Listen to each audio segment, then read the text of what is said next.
Hello friends, स्वागत है गोल study point पे। मैं दिलीप कुमार आपका स्वागत करता हूं।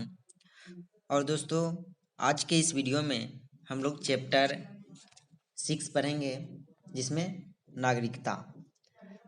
लक्ष्मीकांत का बुक कितना इम्पोर्टेंट है यूपीएससी, बीपीएससी या अदर पीसीएस की एग्जाम के लिए, आप लोग जानते हैं, पीटी और मेंस दोनों के लिए। तो वही बुक है, उसमें हम लोगों ने इससे पहले जितने चैप्टर थे उसको पढ़ चुके हैं।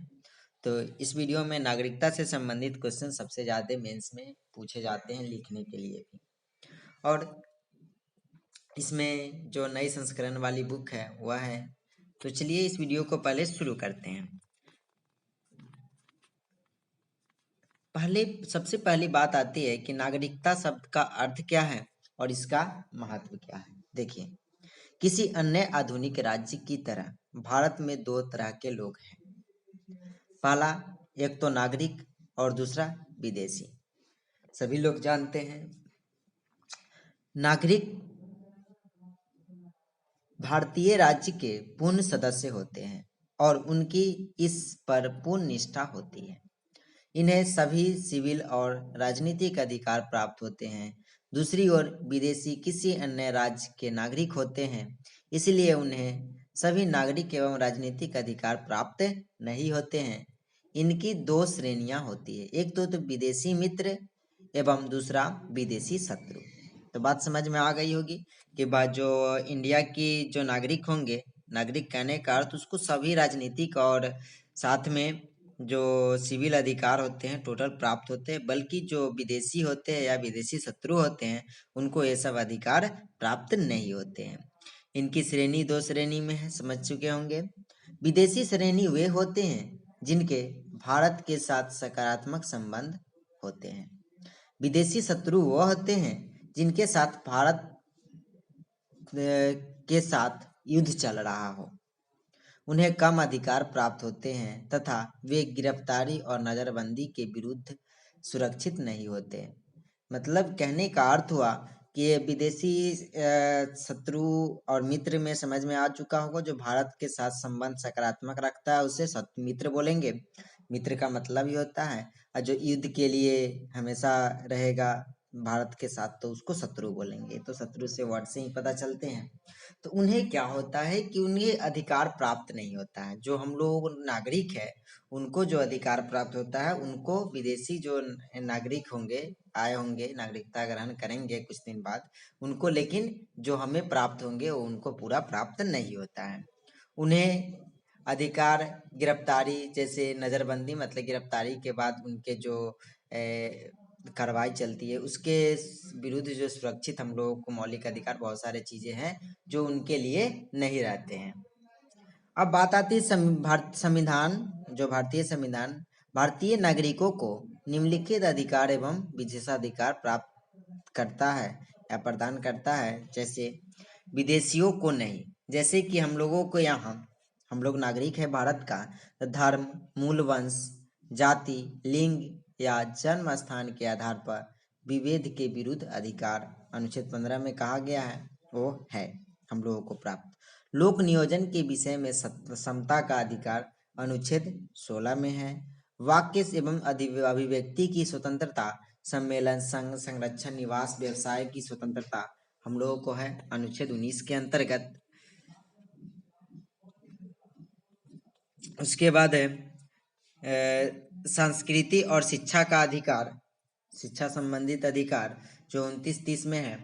लोकसभा और राज्यसभा में विधानसभा चुनाव में मतदान का अधिकार हम लोगों को प्राप्त है। संसद एवं राज्य विधानमंडल की सदस्यता के लिए चुनाव लड़ने का अधिकार। सार्वजनिक पदों जैसे राष्ट्रपति, उपराष्ट्रपति, उच्च न्यायालय, उच्चतम न्यायालय के न्यायाधीश, राज्यों के राज्यपाल, महान्यायवादी, महाधिवक्ता की योग्यता रखने का अधिकार भारत का नागरिक का होता है। अब बात आती है उपरोक्त जो अधिकार के साथ नागरिकों को भारत के प्रति कुछ कर्तव्य का भी निर्वहन करना होता है। उदाहरण के लिए उसे कर भुगतान करना, राष्ट्रीय ध्वज एवं राष्ट्रगान का सम्मान करना, देश की रक्षा इत्यादि हम लोगों को कर्तव्य है। मौलिक कर्तव्य में इस बातों को कहा गया, हम लोगों ने चर्चा करेंगे आगे चल करके। भारत में नागरिक के जन्म से या प्राकृतिक रूप से राष्ट्रपति बनने की योग्यता रखते हैं। मतलब जो भी जन्म से भारत में जन्मे हैं वो क्या है, राष्ट्रपति के रूप में बनने का योग्यता रखते हैं, लेकिन उसके बाद 2-3 जो क्राइटेरिया होता है राष्ट्रपति बनने का वो सभी को खत्म हो जाते हैं। जबकि अमेरिका में केवल जन्म से नागरिक ही राष्ट्रपति बन सकता है। देखिए अब क्या है कि यहाँ पे क्या है, भारत का नागरिक जन्म या प्राकृतिक रूप से राष्ट्रपति बनने का योग्यता रखते हैं, लेकिन जबकि अमेरिका में केवल जन्म से ही नागरिक ही जो भारत के राष्ट्रपति बन सकता है। अब आते हैं संवैधानिक उपबंध क्या क्या है। देखिए संविधान के भाग 2 में अनुच्छेद 5 से 11 तक में नागरिकता के बारे में चर्चा की गई है। इस संबंध में इसमें अस्थायी और विस्तृत उपबंध नहीं है। यह सिर्फ उन लोगों की पहचान करता है जो संविधान लागू होने के समय भारत के नागरिक बने। इनमें न तो इनके अधिग्रहण एवं न ही नागरिकता की हानि की चर्चा की गई है। यह संसद को इस बात का अधिकार देता है कि वह नागरिकता से संबंधित मामले की व्यवस्था करने के लिए कानून बनाए। इस प्रकार संसद ने नागरिकता अधिनियम 1955 लागू किया। जिनका 1957, 1960, 1985, 1986, 1992, 2003, 2005, 2015, 2019 में संशोधन हुआ है। हाल ही में नागरिकता संशोधन बिल अभी आया था जिसमें हुआ था। संविधान निर्माण के उपरांत 26 से जनवरी 1950 संविधान के अनुसार 4 श्रेणियों के लोग नागरिक बने। कौन कौन से लोग बने संविधान के अनुसार उस समय? पहला तो एक व्यक्ति जो भारत के मूल निवासी है और 3 में से कोई एक शर्त पूरी करता है। पहला शर्त है यदि उनका जन्म भारत में हुआ हो या उसके माता पिता में से किसी एक का जन्म भारत में हुआ हो या संविधान लागू होने के 5 साल पूर्व भारत में रह रहा हो तो भारत का नागरिक होगा। दूसरा क्राइटेरिया है एक व्यक्ति जो पाकिस्तान से भारत आया हो, यदि उसके माता पिता या दादा दादी अविभाज्य जब भारत में पैदा हुए हो और निम्न में से कोई एक शर्त पूरी करता हो, वह भारत का नागरिक बन सकता है। मतलब जैसे कहने का अर्थ हुआ जब भारत विभाज्य नहीं था, अविभाज्य था, भारत ही था, पाकिस्तान भारत का अंग था, उस समय उनके माता पिता या दादा दादी उसमें भारत में पैदा हुए हो तो वो भारत का नागरिक होगा। यदि वह 19 जुलाई 1948 से पूर्व स्थानांतरित हो, मतलब 19 जुलाई से पहले भारत में आ चुका हो, अपने प्रवासन की तिथि से उसने सामान्यतः भारत में निवास किया हो और यदि उसने 19 जुलाई 1948 या उसके बाद भारत में प्रवासन मतलब आया हो तो वह भारत के नागरिक के रूप में पंजीकृत हो। लेकिन ऐसे व्यक्ति का पंजीकरण होने के लिए 6 माह तक भारत में निवास करने की आवश्यक है। मतलब भारत में आने उसके बाद जब भी आएगा तो उसको नागरिकता करने के लिए 6 माह रहना होगा, निवास करना होगा, उसके बाद उसको नागरिकता मिलेगी। ये अनुच्छेद 6 के अंतर्गत है। तीसरा पॉइंट है इसमें एक व्यक्ति जो 1 मार्च 1947 के बाद भारत से पाकिस्तान स्थानांतरित हो गया हो, मतलब यहाँ से चला गया हो लेकिन बाद में फिर भारत में पुनर्वास के लिए लौट आए हो तो वह भारत का नागरिक बन सकता है। उसे पंजीकरण प्रार्थना पत्र के बाद 6 माह तक रहने होगा। यह अनुच्छेद 7 में कहा गया है। ये जो तो पहले वाली उसके बाद बहुत सारे संशोधन हुए उसके भी इसमें चर्चा होगी।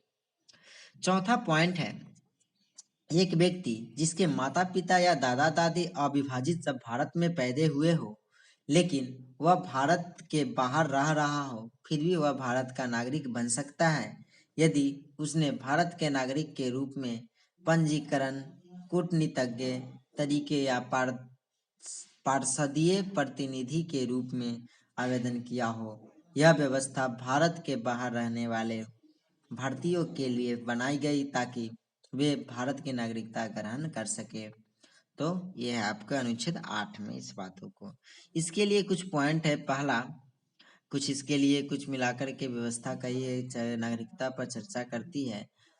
व्यक्ति जो भारत के मूल निवासी हो, व्यक्ति जो पाकिस्तान से आया हो, देखिए वही है, स्थानांतरित हुआ हो। तीसरा, व्यक्ति पाकिस्तान स्थानांतरित हुआ हो लेकिन बाद में लौट आया हो। भारतीय मूल व्यक्ति जो बाहर रह रहा हो। नागरिकता संबंधित अन्य संवैधानिक प्रावधान इस प्रकार है। देखिए कौन कौन से प्रावधान है। पहला, तो वह व्यक्ति भारत का नागरिक नहीं होगा या भारत का नागरिक नहीं माना जाएगा जो स्वेच्छा से किसी अन्य देश की नागरिकता ग्रहण कर लेगा। अनुच्छेद 9 में इस बातों को कहा गया है।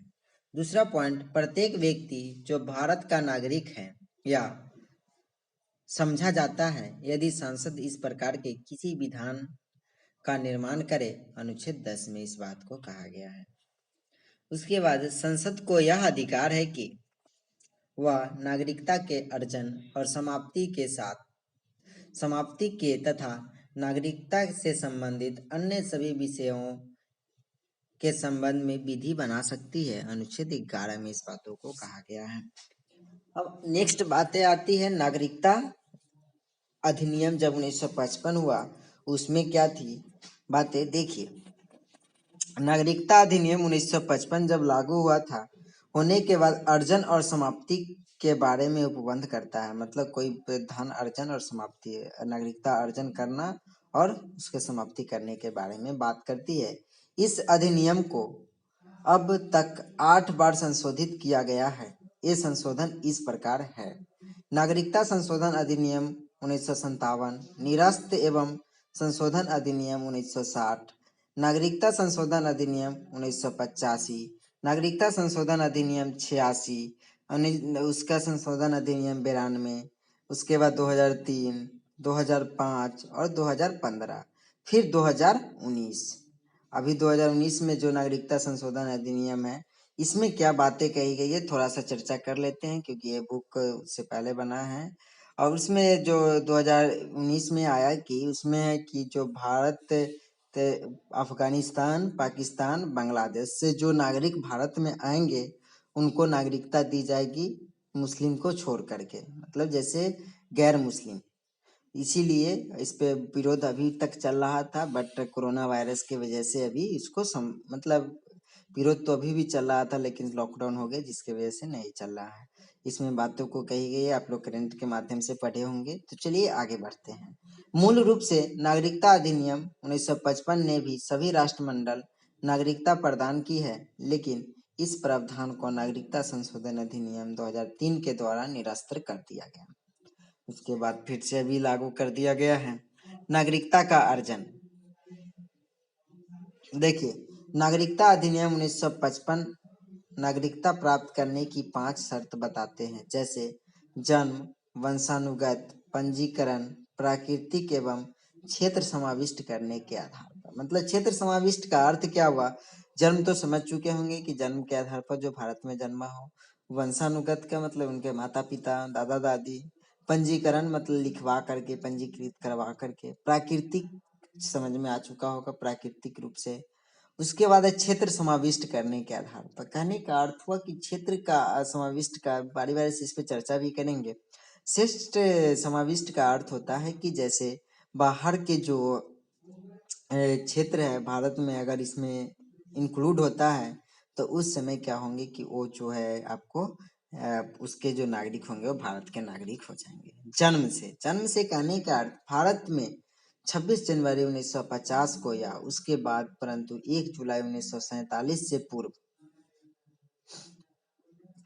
जन्म व्यक्ति अपने माता पिता के जन्म की राष्ट्रीयता के बावजूद भारत का नागरिक होगा। उसके बाद है भारत में 1 जुलाई या उसके बाद जन्म व्यक्ति केवल तभी भारत का नागरिक माना जाएगा यदि उसके जन्म के समय उसके माता पिता में से कोई एक भारत का नागरिक होगा तब। इसके अलावा यदि किसी व्यक्ति का जन्म 3 दिसंबर 2004 के बाद हुआ हो तो वह उसी दशा में भारत का नागरिक माना जाएगा यदि उसके माता पिता दोनों उसके जन्म के समय भारत का नागरिक हो या माता या पिता में से उस समय कोई एक भारत का नागरिक हो तथा दूसरा अवैध प्रवासी न हो।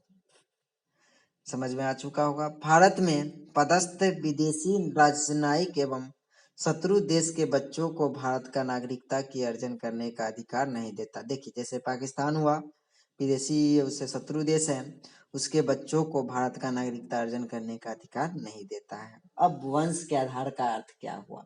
इसमें क्या होते, कोई व्यक्ति जिनका जन्म 26 जनवरी 1950 या उसके बाद परंतु 10 दिसंबर 1992 के पूर्व भारत के बाहर हुआ हो, जन्म उसका बाहर हुआ हो, वह वंश के आधार पर भारत का मतलब वंश के आधार पर भारत का नागरिक बन सकता है यदि उसके जन्म के समय उसका पिता भारत का नागरिक हो।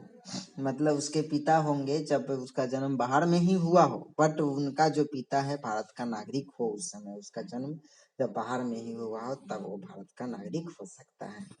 10 दिसंबर 1992 को या उसके बाद यदि किसी व्यक्ति का जन्म देश से बाहर हुआ हो तो वह तभी भारत का नागरिक बन सकता है यदि उसके जन्म के समय उसके माता पिता में से कोई एक भारत का नागरिक हो।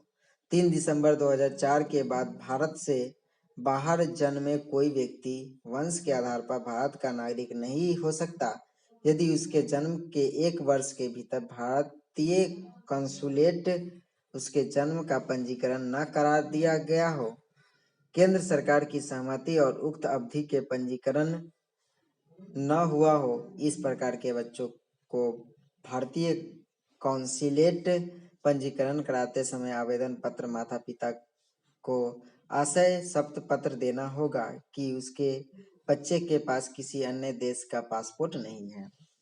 समझ में आया होगा। पुनः एक नाबालिग वंश, नाबालिग जो वंश के आधार पर भारत का नागरिक है, साथ ही वह किसी अन्य देश का भी नागरिक है, तब उसकी भारतीय नागरिकता समाप्त हो जाएगी जब तक कि वह अन्य देश के नागरिकता या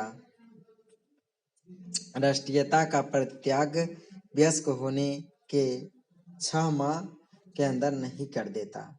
पंजीकरण के द्वारा केंद्र सरकार आवेदन प्राप्त होने पर किसी व्यक्ति अवैध प्रवासी न हो भारत के नागरिक के रूप में पंजीकृत कर सकती है यदि निम्नलिखित श्रेणियों में से इस संबंध को जो पालन करता हो। पहला तो है भारतीय मूल का व्यक्ति जो नागरिकता प्राप्ति का आवेदन देने से ठीक पूर्व 7 वर्ष भारत में रह चुका हो। सेकेंड है भारतीय मूल का वह व्यक्ति जो अविभाजित भारत के बाहर या किसी अन्य देश में अन्यत्र रह रहा है, वह व्यक्ति जो जिसने भारत के नागरिक से विवाह किया हो, वह पंजीकरण के लिए प्रार्थना पत्र देने से पूर्व 7 वर्ष से भारत में रह रहा हो। घ है इसमें भारत के नागरिक के नाबालिग बच्चे। अब नेक्स्ट इसमें पॉइंट है, कोई व्यक्ति जो पूरी आयु तथा क्षमता का हो तथा उसके माता पिता भारत के नागरिक के रूप में पंजीकृत हो। कोई भी व्यक्ति जो पूरी आयु तथा क्षमता का हो तथा वह या उसके माता पिता स्वतंत्र भारत के नागरिक के रूप में पंजीकृत हो या वह पंजीकरण का इस प्रकार का आवेदन देने से 12 महीने में साधारण निवास कर रहा हो। कोई व्यक्ति जो पूरी आयु तथा क्षमता का हो तथा वह समुद्र पार किसी देश के नागरिक के रूप में 5 वर्ष से पंजीकृत हो या तथा वह पंजीकरण का इस प्रकार का आवेदन देने से 12 महीने से साधारण निवास भारत में कर रहा हो। अब एक व्यक्ति जन्म से भारतीय मूल का माना जाएगा यदि वह या उसके माता पिता में से कोई अविभाजित भारत में पैदा हुए हो या 15 अगस्त 1947 के बाद भारत का अंग बनने वाले किसी भू क्षेत्र के निवासी हो। उपरोक्त सभी श्रेणियों के लोगों को भारत के नागरिक के रूप में पंजीकृत होने के बाद निष्ठा की शपथ लेनी होती है। यह शपथ इस प्रकार होती है। देखिए, बहुत अच्छी बात है। मैं आमुख नाम इसमें होगा। यह प्रतिज्ञा करता हूं कि मैं भारत के संविधान का पालन करूंगा तथा उसके प्रति निष्ठा रखूंगा। मैं भारत की विधि का पालन करूंगा तथा भारत के नागरिक के दायित्वों का निर्वहन करूंगा। इसका शपथ लेना होता है।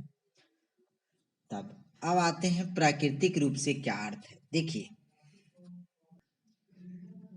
प्राकृतिक रूप से इसमें क्या होता है, केंद्र सरकार आवेदन प्राप्त होने पर किसी व्यक्ति मतलब जो अवैध प्रवासी न हो, प्राकृतिक रूप से नागरिकता प्रमाण पत्र प्रदान कर सकती है यदि वह व्यक्ति निम्नलिखित योग्यता रखता हो। प्राकृतिक रूप से समझे मतलब अब सरकार के साथ क्या प्राकृतिक रूप से प्रमाण पत्र का प्रदान कर सकती है नागरिकता, उसके लिए उसको पेश कर सकता है। इसके लिए पहला पॉइंट है कि ऐसे देश से संबंधित न हो जहां भारतीय नागरिक प्राकृतिक रूप से नागरिक नहीं बन सकते। देखिए फिर से इस पॉइंट को, ऐसे देश से संबंधित नहीं हो जहां भारतीय नागरिक प्राकृतिक रूप से नागरिक नहीं बन सकते, कि यदि वह किसी अन्य देश का नागरिक हो तो वह भारतीय नागरिकता के लिए अपने आवेदन को स्वीकृति पर उस देश की नागरिकता को त्याग देना होगा। यदि वह भारत में रह रहा हो या भारत सरकार की सेवा में हो या इसमें थोड़ा कोई एक और थोड़ा अन्य हो, उसकी नागरिकता संबंधित आवेदन देने का कम से कम 12 माह पूर्व से भारत में रहना होना चाहिए। यदि 12 माह की अब इस अवधि से 14 वर्ष पूर्व से वह भारत में रह रहा हो या भारत सरकार की सेवा में हो या इनमें से थोड़ा एक में और थोड़ा अन्य में हो, इसकी इनकी जो कुल अवधि 11 वर्ष से कम नहीं होनी चाहिए। उसका चरित्र अच्छा होना चाहिए। वह संविधान की 8वीं अनुसूची में उल्लेखित भाषाओं को अच्छा ज्ञाता हो। उसके बाद है कि उसे प्राकृतिक रूप से नागरिकता का प्रमाण पत्र प्रदान किए जाने की स्थिति में वह भारत में रहने का इच्छुक हो या भारत सरकार की सेवा या किसी अंतर्राष्ट्रीय संगठन में जिसका भारतीय सदस्य हो या भारत में स्थापित किसी सोसाइटी, कंपनी या व्यक्ति का निकाय हो में प्रवेश या उससे जारी रखे। हालांकि भारत सरकार उपयुक्त प्राकृतिक शर्तों के मामले में एक या सभी पर दावा हटा सकती है यदि व्यक्ति की विशेष सेवा विज्ञान, दर्शन, कला, साहित्य, विश्व शांति, मानव उन्नति से संबंध हो। इस प्रकार के नागरिक बने हर व्यक्ति को भारत के संविधान के प्रति निष्ठा की शपथ लेनी होगी। अब क्षेत्र समाविष्ट का क्या अर्थ हुआ। देखिए, किसी विदेशी क्षेत्र द्वारा भारत का हिस्सा बनने पर भारत सरकार उस क्षेत्र से संबंधित विशेष व्यक्ति को भारत के नागरिक घोषित करती है। ऐसे व्यक्ति उल्लेखित तारीख से भारत के नागरिक होते हैं। उदाहरण के लिए जब पांडिचेरी भारत का हिस्सा बना तो भारत सरकार की नागरिकता पांडिचेरी के आदेश 1962 जारी किया। यह आदेश नागरिकता अधिनियम 1955 के तहत जारी किया गया। उसी तरह जब असम समझौते पर आच्छादित व्यक्तियों के लिए नागरिकता का विशेष प्रावधान नागरिकता संशोधन 1985 के असम समझौते विदेशी मुद्दे पर आच्छादित व्यक्तियों की नागरिकता के लिए निम्नलिखित विशेष प्रावधान करता है, जिसमें भारतीय मूल के सभी व्यक्ति जो 1 जनवरी 1966 के पहले बांग्लादेश से असम आए और जो अपने प्रवेश के बाद ही साधारणतः असम में निवासी है को 1 जनवरी 1966 से भारत की नागरिकता मान लिया जाएगा। दूसरा, भारत के मूल का प्रत्येक व्यक्ति जो 1 जनवरी 1966 को, उसके बाद लेकिन 25 मार्च 1971 के पहले बांग्लादेश से असम आया और अपने प्रवेश के समय से ही साधारणतया असम का निवासी है और जिसे विदेशी के रूप में पहचाना गया को वो स्वयं को निलंबित करना होगा। ऐसा निलंबित व्यक्ति को भारत की नागरिकता मान लिया जाएगा। सभी उद्देश्य के लिए विदेशी रूप में पहचान जाने के बाद 10 वर्षों की अवधि की समाप्ति की तारीख के बीच, लेकिन इस 10 वर्षों के बीच की अवधि में उसे भारत के नागरिक के समान ही अधिकार होंगे, लेकिन मत देने का अधिकार नहीं होगा। इस पॉइंट को बहुत अच्छी पॉइंट है। अब तो नागरिकता ग्रहण करने की बात आ गई। अब आती है कि नागरिकता ग्रहण करने के बाद उसको समाप्त कैसे हो सकता है किसी भी भारतीय नागरिक को। नागरिकता अधिनियम 1955 के अधिनियम या संवैधानिक व्यवस्था के अनुसार प्राप्त नागरिकता खोने के 3 कारण बताए गए हैं। एक तो त्याग करना, मतलब भारत की नागरिकता त्याग दे, बर्खास्त कर दिया गया हो या वंचित कर दिया गया हो। इसमें कौन कौन सी बातें हैं देखिए। स्वैच्छिक त्याग, एक व्यक्ति जो भारत का नागरिक है, जो पूर्ण आयु और क्षमता का हो, भारत के नागरिक के लिए क्षमता हो, उसकी पूर्ण आयु भी हो चुका हो, ऐसी घोषणा के उपरांत वह भारत का नागरिक नहीं रहता, अपनी नागरिकता को त्याग कर सकता है। यदि इस तरह की घोषणा तब हो जब भारत युद्ध में व्यस्त हो, तो केंद्र सरकार इसके पंजीकरण को एक तरफ रख सकती है। जब कोई व्यक्ति अपनी नागरिकता का परित्याग करता है तो उस व्यक्ति को प्रत्येक नाबालिग बच्चा भारतीय नागरिक नहीं रहता। यद्यपि इस तरह का बच्चे का उम्र 8 वर्ष भारतीय होने पर भी वह 18 वर्ष से 8 वर्ष नहीं, वह भारत का नागरिक नहीं बन सकता। मतलब नाबालिग बच्चों अगर जैसे ही त्याग दिया, वो बर्खास्त किए अपने आप को, तो उसके बच्चे भी नहीं रहेंगे और उसका जो 18 वर्ष का बच्चा है वो भी क्या है, जो भारत की नागरिकता पंजीकरण करने का अधिकार है जो दिया गया, उसको भी नहीं रहता, उसको भी नहीं बन सकता। बर्खास्तगी कहने का अर्थ हुआ बर्खास्त करने पे। यदि कोई भारतीय नागरिक स्वेच्छा से किस अन्य देश की नागरिकता ग्रहण कर ले तो उसकी भारतीय नागरिकता स्वयं बर्खास्त हो जाएगी। हालांकि यह व्यवस्था तब तक लागू नहीं होगी जब तक भारत युद्ध में व्यस्त न हो। देखिए, जब भारत युद्ध में व्यस्त न हो तब तक ये लागू नहीं होती है। वंचित करने द्वारा, केंद्र सरकार द्वारा भारतीय नागरिकता को आवश्यक रूप से बर्खास्त करना होगा। पहला, यदि नागरिकता फर्जी तरीके से प्राप्त की गई हो, गलत तरीके से। उसके बाद यदि नागरिक ने संविधान के प्रति अनादर जताया हो। तीसरा, यदि नागरिक ने युद्ध के दौरान शत्रु के साथ गैर कानूनी रूप से संबंध स्थापित किया हो या उसे कोई राष्ट्र विरोधी सूचना दी हो, मतलब राष्ट्र के हानि पहुंचाने वाली सूचना दी हो।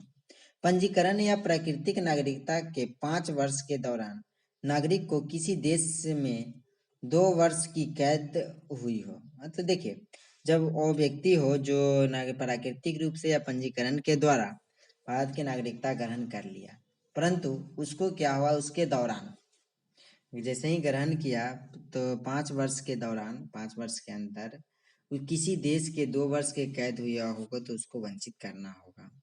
नागरिक सामान्य रूप से भारत के बाहर 7 वर्षों से रह रहा हो तब भी उसको वंचित करना होगा। अब है कि भारत में एकल नागरिकता का प्रावधान है। एकल नागरिकता है क्या और इससे जुड़ी हुई क्वेश्चन है क्या है। देखिए, यद्यपि भारतीय संविधान संघीय है, मतलब राज्यों का संघ है और इसके में दोहरी राज पद्धति है। एक तो केंद्र और दूसरा राज्य अपना अपना सरकार चलाती है, और लेकिन इसमें केवल एकल नागरिकता की व्यवस्था की गई है। क्यों? अर्थात भारतीय नागरिकता, क्योंकि हम लोग सब भारतीय नागरिक, न कि बिहारी, न कि उत्तर प्रदेश, ऐसा नहीं, बल्कि हम लोगों की एकल नागरिकता है, इंडियन। यहाँ राज्यों के लिए कोई पृथक नागरिकता की व्यवस्था नहीं है। बिल्कुल। अन्य संघीय राज्यों जैसे अमेरिका और स्विट्जरलैंड में दोहरी नागरिकता की व्यवस्था को अपनाया गया है। क्यों? क्योंकि वहाँ पे है कि जैसे अगर कोई अलग स्टेट का हो तो अपने लिए नागरिकता बोल सकता है, मैं यहाँ का नागरिक हूँ। यहाँ पे ऐसा कोई व्यवस्था नहीं है। अमेरिका में प्रत्येक व्यक्ति न केवल अमेरिका का नागरिक है, वरन उस समय राज्य के विशेष का भी नागरिक है जहाँ वह रहता है। इस तरह उसे दोहरी नागरिकता प्राप्त है और इस संदर्भ में उसे राष्ट्रीय सरकार और राज्य सरकार के दोहरे अधिकार प्राप्त होते हैं। यह व्यवस्था भेदभाव की समस्या पैदा करती है, जैसा कि राज्य अपने नागरिक के प्रति भेदभाव बरत सकता है। यह भेदभाव मताधिकार, सार्वजनिक पदों, व्यवसाय आदि को लेकर हो सकता है। मतलब एकल नागरिक दोहरी नागरिकता में ऐसा स्थिति पैदा हो सकती है। राज्य सरकार ऐसा कर सकती है, भेदभाव कर सकती है, मताधिकार के लिए, व्यवसाय के लिए, बहुत सारी चीजों के लिए वो अपना कर सकती है। ऐसी समस्या दूर करने के लिए ही भारत में एकल नागरिकता की व्यवस्था को अपनाया गया है। भारत में सभी नागरिक को, चाहे वह उनका जन्म कहीं हो या किसी भी राज्य में निवासी हो या पूरे देश में, समान नागरिक अधिकार है। मतलब पूरे देश के जितने भी नागरिक हैं, सभी को समान अधिकार प्राप्त है। उनके बीच किसी तरह का भेदभाव नहीं किया जा सकता। हालांकि भेदभाव रहित इस व्यवस्था को कुछ अपवाद भी है। जैसे पहला, देखिए पहला अपवाद क्या है। बहुत अपवाद से जो बहुत बार क्वेश्चन पूछते हैं। संसद ऐसी व्यवस्था कर सकती है कि किसी राज्य विशेष में रहने वाले लोगों को कुछ नौकरियों या नियुक्तियों में अलग सुविधा मिले। जैसे कि अभी हाल ही में हर एक राज्य में देखते होंगे कि उसका अपना अपना अधिकार दे सकता है कि यहाँ पे दूसरे राज्य स्टेट के नागरिक के, जो दूसरे स्टेट के जो बच्चे हैं वो यहाँ पे जॉब नहीं कर सकते। ऐसा होता है, इस पोस्ट में केवल यहीं के नागरिक हो। तो ये भेदभाव है। यह सुविधा उस राज्य या केंद्र शासित प्रदेश क्षेत्र के तहत स्थानीय या अन्य प्रशासन के तहत हो सकती है। संसद ने इसी से संबंधित सार्वजनिक रोजगार अधिनियम 1957 को प्रभावी बनाया। भारत सरकार को यह अधिकार दिया गया कि गैर राजपत्रित पदों पर नियुक्ति के लिए आंध्र प्रदेश, हिमाचल प्रदेश, मणिपुर और त्रिपुरा के लिए निवास की अनिवार्यता करे। जैसा कि यह अधिनियम 1974 में फिर समाप्त हो गया। उसके बाद आंध्र प्रदेश, तेलंगाना को छोड़कर किसी भी राज्य में ऐसी व्यवस्था नहीं है। अनुच्छेद फिर 15 में संविधान में कहा गया है कि किसी भी नागरिक के खिलाफ धर्म, मूल, वंश, जाति, लिंग भेद, जन्म के आधार, निवास के आधार पर भेदभाव नहीं करने का प्रतिबंध लगाया गया है। यह अभिप्राय इसका है कि निवास के आधार पर राज्य की किसी विशेष सुविधा दे सकता है, जो कि संविधान द्वारा दिए गए अधिकारों को सीमा क्षेत्र में आने वाला मामला न हो।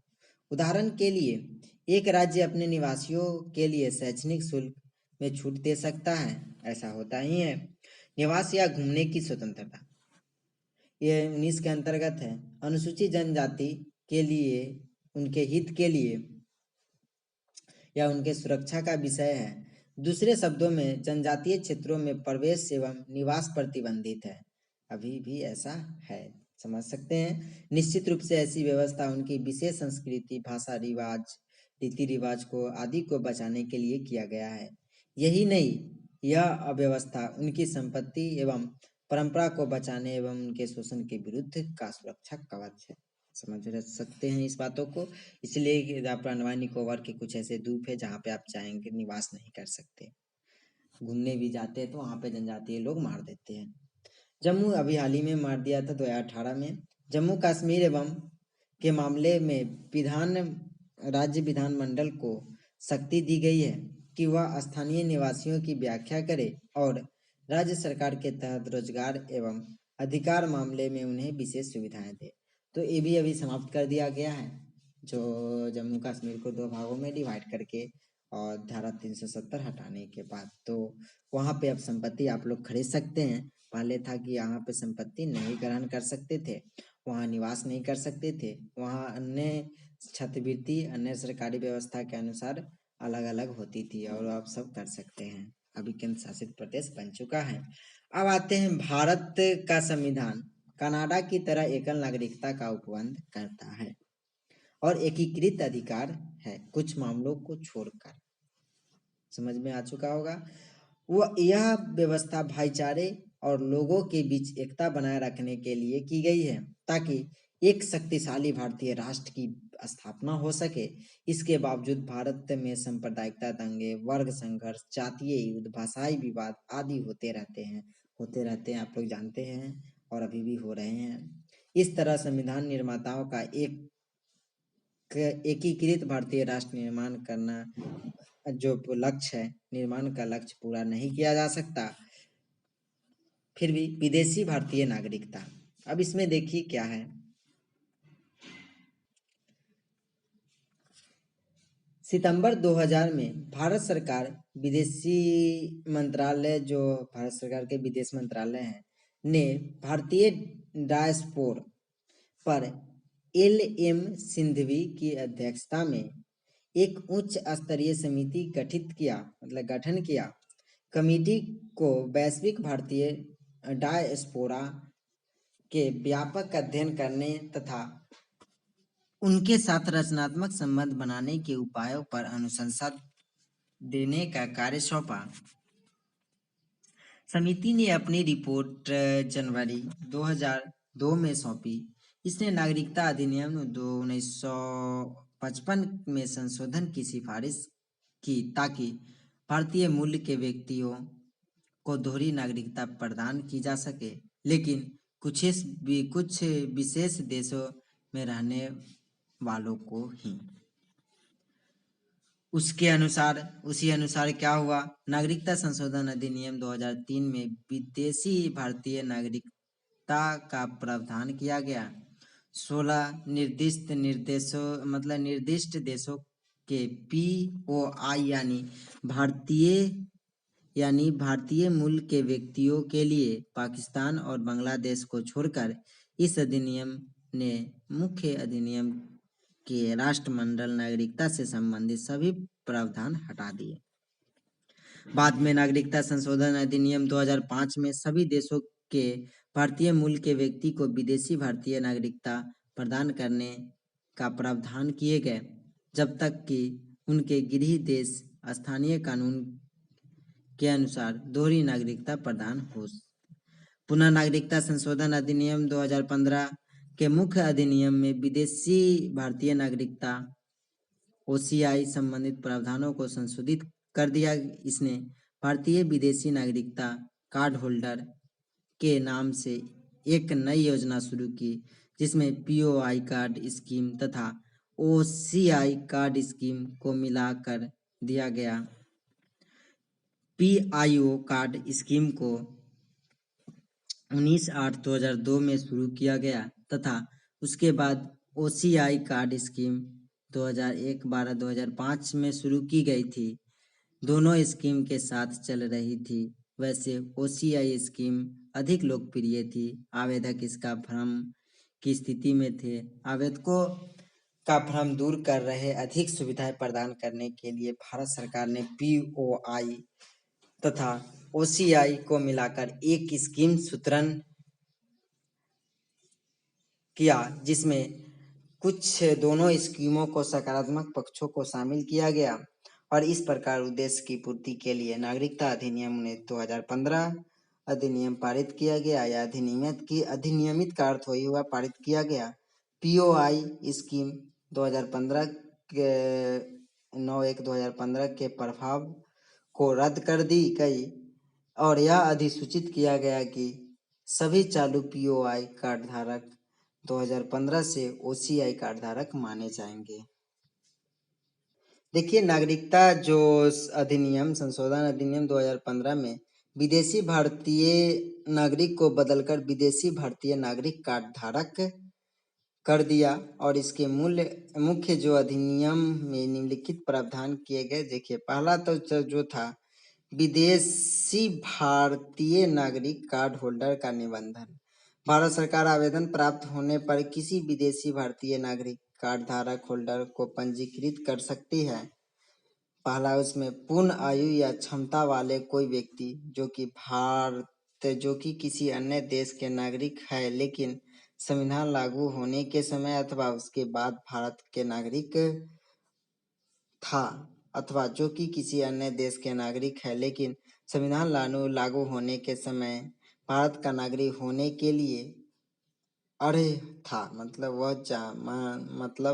था उसके लिए, जो कि किसी अन्य देश के नागरिक है लेकिन उस भूभाग से संबंध रखता है जो 15 अगस्त 1947 के भारत के भाग हो, अथवा जो कि ऐसे व्यक्ति किसी नागरिक का पुत्र पुत्री या पौत्र पौत्री या परपौत्र परपौत्र हो। कोई व्यक्ति जो धारा ए में उल्लेखित व्यक्ति का नाबालिग बच्चा हो, अथवा कोई व्यक्ति जो कि नाबालिग बच्चा हो जिसके माता पिता भारत के नागरिक है, अथवा दोनों में से एक भारत का नागरिक हो, अथवा भारतीय नागरिक का विदेशी मूल पति पत्नी अथवा विदेशी भारतीय नागरिक कार्ड धारक का विदेशी मूल का पति पत्नी जिसका विवाह निबंधित है और आवेदन प्रस्तुत करने की तिथि से पूर्व कम से कम 2 वर्षों तक लगातार चल रहा हो। कोई व्यक्ति जो स्वयं अथवा किसके माता पिता में से कोई अथवा दादा दादी परदादा दादी में से कोई पाकिस्तान या बांग्लादेश या ऐसे किसी देश जिन्हें भारत सरकार उल्लेखित कर सकती है, विदेशी भारतीय नागरिक कार्ड होल्डर के लिए निबंधन के लिए अर्ह नहीं होगा। भारत सरकार उस आंकड़े या डाटा को उल्लेखित कर सकती है जिसमें से सूचीबद्ध भारतीय मूल के कार्ड धारक व्यक्तियों को विदेशी भारतीय नागरिक कार्ड होल्डर मान लिया जाएगा। तीसरा पॉइंट है बिंदु 1 में, कोई बात पहले रहते भी केंद्र सरकार अगर संतुष्ट हो कि विशेष परिस्थिति बनती है और उन परिस्थितियों को लिखित में अभिलेखित कर किसी व्यक्ति को विदेशी भारतीय नागरिक कार्ड होल्डर को निलंबित कर सकती है। अब आगे है विदेशी जो है भारतीय नागरिक कार्ड होल्डर प्राप्त अधिकार क्या क्या है कार्ड। इसमें पहला आता है, एक विदेशी भारतीय नागरिक कार्ड होल्डर को ऐसे अधिकार प्राप्त होंगे जैसा कि केंद्र सरकार उल्लेखित या विशिष्ट निर्देशित करती है। दूसरा है, एक विदेशी भारतीय नागरिक कार्ड होल्डर को निम्नलिखित अधिकार प्राप्त नहीं होंगे जो किसी भारतीय नागरिक को प्राप्त होते हैं। इसमें पहला है जो उसे सार्वजनिक रोजगार के मामले में अवसर की संभावना का अधिकार नहीं होगा। दूसरा, वह राष्ट्रपति चुने जाने के लिए मतलब नहीं हो पाएगा, अर्ह नहीं रखता है। तीसरा, वह उपराष्ट्रपति चुने जाने का अर्ह नहीं रखता है या सर्वोच्च न्यायालय या उच्च न्यायालय में नियुक्त किए जाने के लिए नहीं किया जा सकता या कोई भी न्यायाधीश में उसको नियुक्त नहीं हो सकता। मतदान, अब देखिए उसके बाद है, वह एक मतदाता के रूप में पंजीकृत किए जाने का अधिकार नहीं होगा, मतदान नहीं कर सकता। वह लोकसभा या राज्यसभा बनने नहीं सकता, बनने का अर्ह नहीं रखता है। वह किसी विधानसभा, विधानमंडल या विधान परिषद के सदस्य चुने जाने के लिए अर्ह नहीं होगा। वह सार्वजनिक सेवाओं के लिए में नियुक्त तथा संघ लोक सेवा आयोग या राज्य लोक सेवा आयोग राज्य के मामले में संबंधित पदों के लिए अर्ह नहीं होगा जब तक कि ऐसी सेवाओं एवं पद पर नियुक्ति के लिए केंद्र कोई निर्देश नहीं देता, विशिष्ट निर्देश ना दे। उसके बाद विदेशी भारतीय नागरिकता कार्ड का परित्याग कैसे कर सकता है, उसकी तो बात आती है। देखिए, यदि कोई विदेशी भारतीय नागरिक कार्ड होल्डर निर्धारित प्रपत्र पद्धति से उस कार्ड को परित्याग की घोषणा करता है जो उसे विदेशी भारतीय नागरिक के रूप में पंजीकृत करती है, तब इस घोषणा को केंद्र सरकार द्वारा पंजीकृत किया जाएगा तथा इस पंजीकरण के पश्चात वह व्यक्ति विशेष भारतीय नागरिक ना ही रह जाएगा, उसको हटा दिया जाएगा, रद्द कर दिया जाएगा। उसके बाद है, जब एक व्यक्ति विदेशी भारतीय नागरिक कार्ड होल्डर नहीं रह जाता, तब उसका विदेशी मूल की उसकी या उसकी पत्नी का या पति जिसने विदेशी भारतीय नागरिक कार्ड प्राप्त किया और उसका नाबालिग बच्चे जो कि विदेशी भारतीय नागरिक के रूप में पंजीकृत है, भारत का विदेशी नागरिक नहीं रह जाएगा, उसका बेटा भी नहीं रह जाएगा जो पंजीकृत है वो भी। अब उसके बाद इसमें और बातें हैं। विदेशी भारतीय नागरिक जो है उसके कार्ड होल्डर के रूप में पंजीकरण का रद्द होना अपने आप कैसे रद्द होता है उसका। केंद्र सरकार विदेशी भारतीय नागरिक के कार्ड होल्डर के रूप में किसी व्यक्ति को पंजीकृत रद्द कर सकता है यदि वह संतुष्ट है कि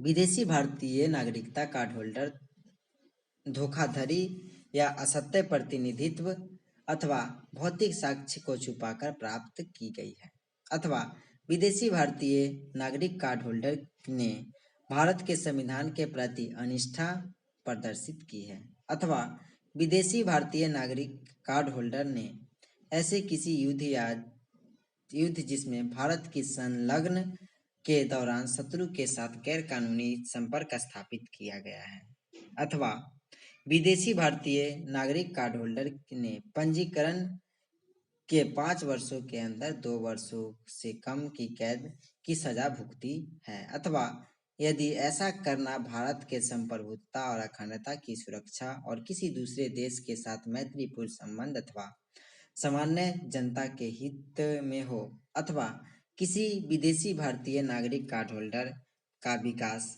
में किसी साक्ष्य न्यायालय द्वारा या अन्य द्वारा भंग कर दिया गया हो अथवा भंग नहीं किया गया हो, लेकिन ऐसे विवाह के बने रहते ही उसने किसी व्यक्ति के साथ विवाह कर लिया हो, तब उसको समाप्त हो सकता है।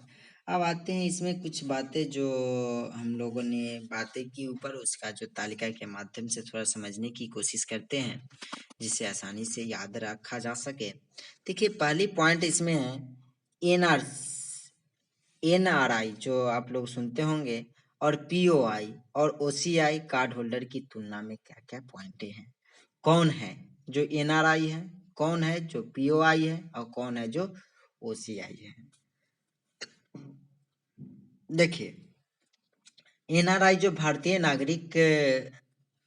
नागरिक जो साधारणतः भारत के बाहर निवास करता है और जिसके पास भारतीय पासपोर्ट है।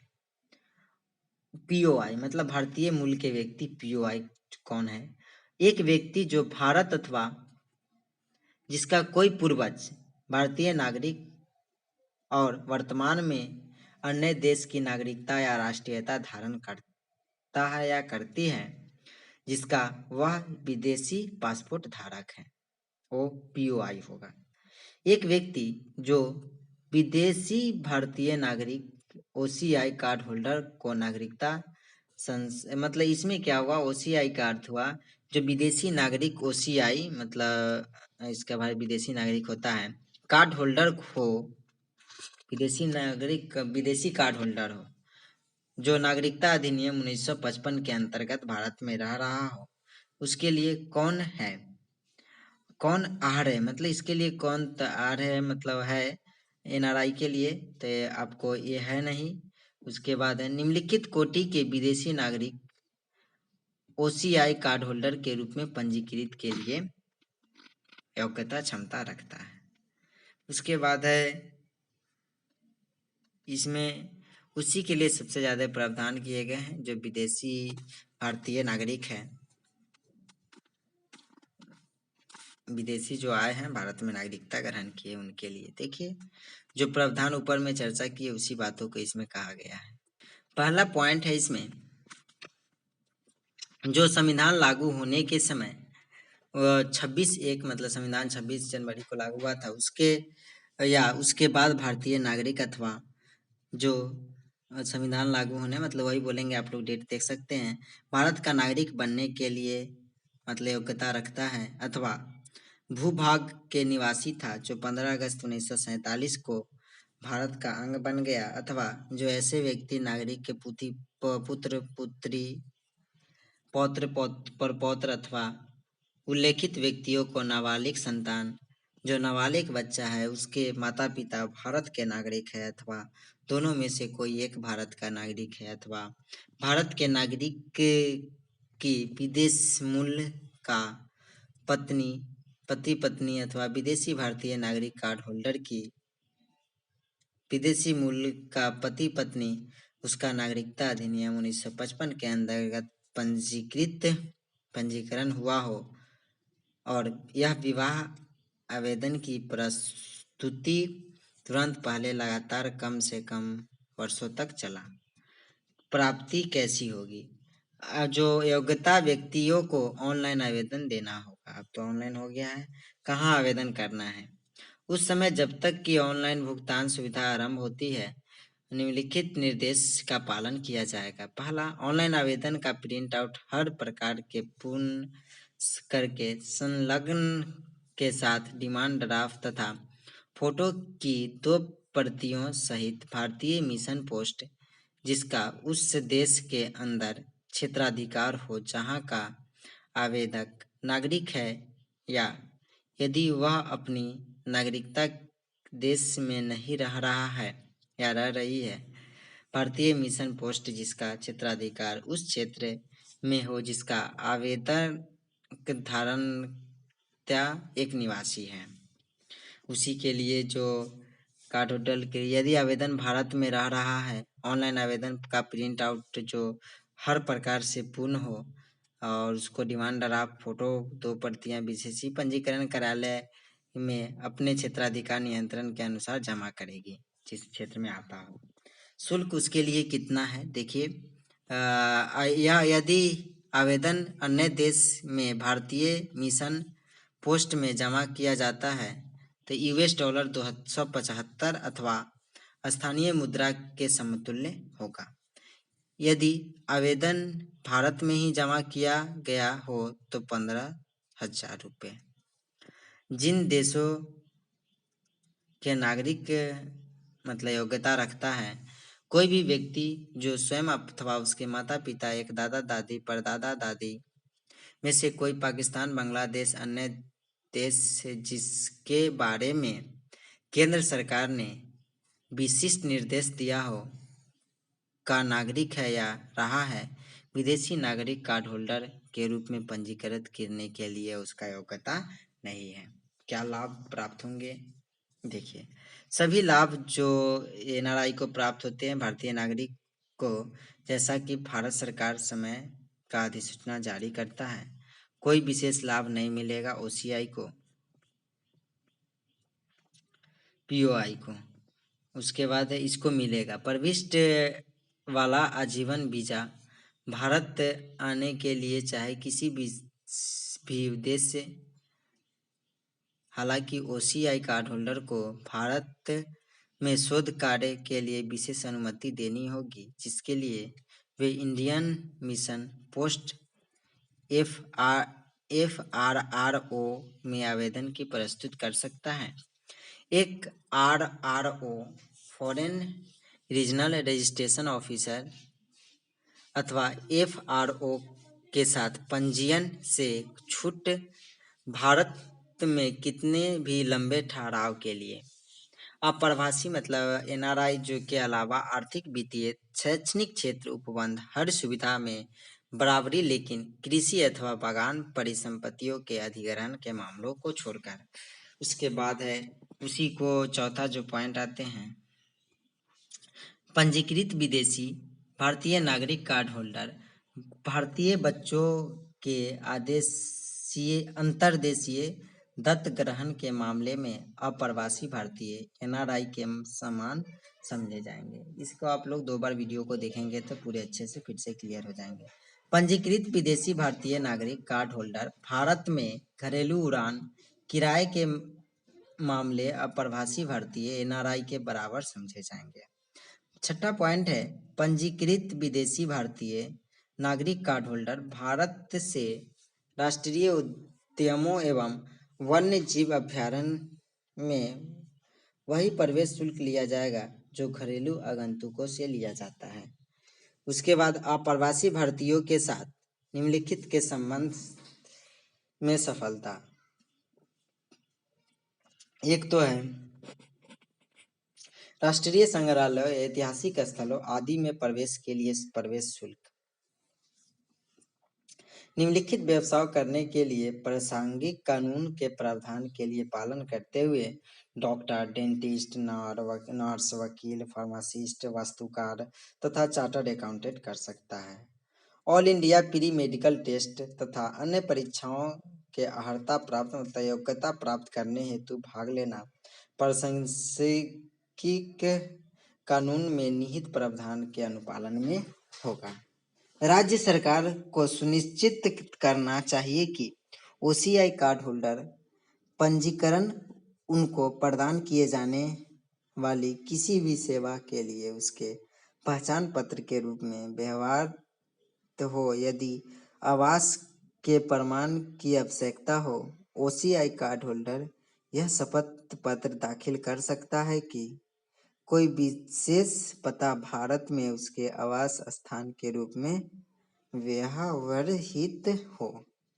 उसके बाद है एनआरसी के, क्या उसे भारत आने के लिए वीजा की आवश्यकता है? तो एनआरआई को नहीं है, पीओआई को है, और जीवन भर वीजा भारत में आ सकता है, उनको भी है, आ सकता है, आ सकती है, जा सकता है। उसके बाद है तुलना है कि क्या भारत में स्थानीय पुलिस प्राधिकरणियों के साथ निलंबित होने की आवश्यकता है? नहीं, एनआरआई को नहीं है, ओसीआई को है यदि यहाँ ठहरने की अवधि 180 दिन से अधिक है, और ओसीआई को भी नहीं है। उसके बाद है भारत में कौन सी गतिविधियां शुरू की जा सकती है? तो सभी गतिविधियां शुरू कर सकता है एनआरआई। वीजा के प्रकार के अनुसार गतिविधियां, कैसा उसका वीजा है। सभी गतिविधियों लेकिन शोधकर्ताओं को छोड़कर जिसके लिए भारतीय मिशन पोस्ट FRRO के विशेष अनुमति की आवश्यकता होती है। कोई भी व्यक्ति भारतीय नागरिकता कैसे प्राप्त कर सकता है? तो अभी बताए, वह एक भारतीय नागरिक है। एनआरआई तो भारतीय नागरिक ही होता है। नागरिकता अधिनियम 1955 के अनुसार उसे पंजीकरण आवेदन करने के तिथि से 7 वर्ष तक साधारणतः या भारत में निवास होना चाहिए। 1955 के अनुसार नागरिकता अधिनियम, उसके अनुसार कोई व्यक्ति यदि कार्ड होल्डर मतलब ओसीआई कार्ड होल्डर में 5 वर्ष के लिए पंजीकृत रहता है और जो नागरिकता पंजीकरण आवेदन के पहले लगातार 12 माह तक साधारणतः भारत में निवास करता रहा है उसका। अब देखिए 12 माह तक है मास। अब इसमें क्या है, नागरिकता को एक नज़र में थोड़ा सा देख लेते हैं। 5 में संविधान लागू होने के समय नागरिकता, अनुच्छेद 5 में। 6 में कुछ वैसे व्यक्ति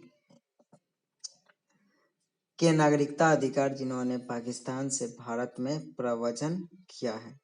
7 अनुच्छेद में पाकिस्तान में प्रव्रजित व्यक्ति को नागरिकता का अधिकार। 9 में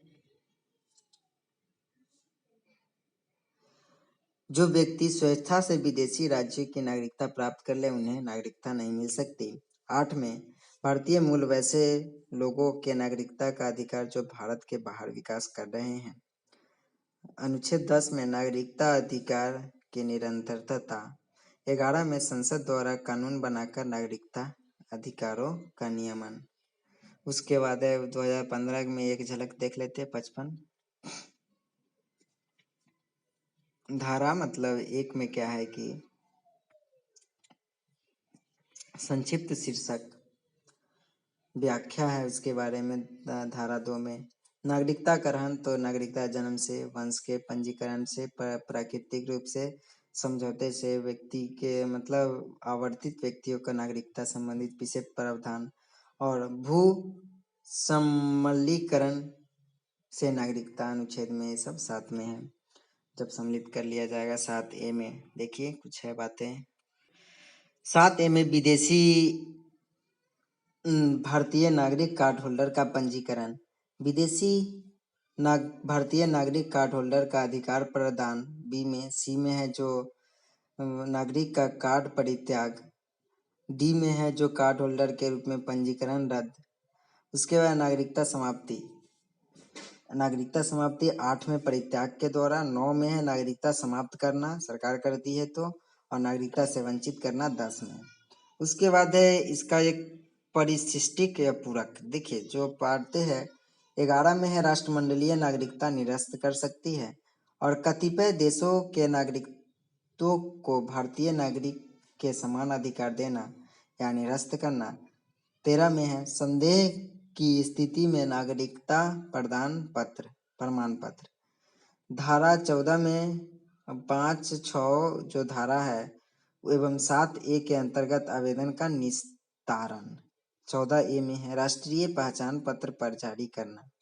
15 में पुनर्निरीक्षण। 16 में शक्ति का प्रतिविधान। 17 में अपराध। 18 में कानून बनाने की शक्ति। 19 में निरसन। उसके बाद है नागरिकता अधिनियम 1955 की कुछ बातें देख लेते हैं। पहली अनुसूची में राष्ट्रमंडल देशों से संबंधित देशों की सूची 2000 संशोधन में निरस्त कर दिया गया, इसको 3 में। दूसरी में निष्ठा एवं शपथ। तीसरी में है प्रकृतिकरण के लिए योग्यता। चौथी अनुसूची में विदेशी नागरिकता से संबंधित देश जो 2005 में, इसको भी समाप्त कर दिया गया। तो इस तरह से ये तो बातें थी और इसको भी उसी के बारे में फिर से रिपीट करके थोड़े से दिया गया है। तो उम्मीद करता हूँ छोटा सा वीडियो तो नहीं था बट लंबा था, तो दोस्तों को जरूर शेयर करेंगे। मिलते हैं एक नए वीडियोज में।